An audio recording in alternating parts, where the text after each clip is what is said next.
My name is Rachel. I'm a senior program manager in Google New York.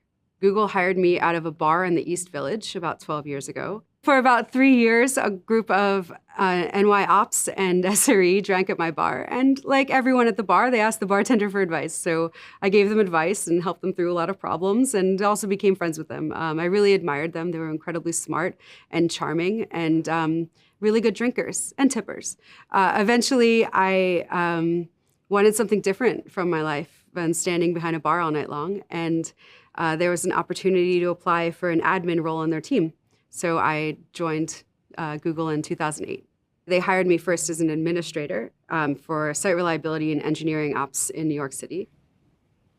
After about 2 years, transferred into program management. Google's hiring is a little more conventional now, but the skills that I polished while being a bartender inform my everyday work.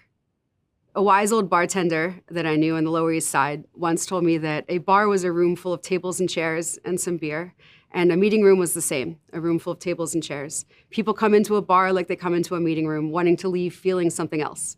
So as a program manager, my job was to help people through that experience, the aesthetic experience of meeting with each other, making decisions, and coming to conclusions together. Very similar to bartending and helping people have a better night. My role as a program manager started by someone taking a risk on me. My engineering partner picked me out of the admin pool because he knew that I could build community with his engineers. When you work at a bar, you have to talk to anyone who comes into the bar. Anyone who walks through that door is your customer. You have to understand what they want to drink, whether they can continue drinking, whether they might be done drinking. All of these things. When you are working with a subject matter expert, an engineer, a product designer, a UX person, the same things apply. So you have to be able to talk to any engineer on your team, any product manager you need to work with, and you have to understand their unique needs.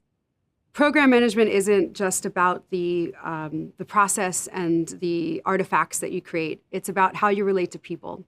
Understanding what you've learned in other parts of your life, whether it was in a bar or art school, these are the experiences that you bring into the job that make your work unique. Your skills at talking to people or de-escalating conflict or understanding what people need. This is what makes you a great program manager.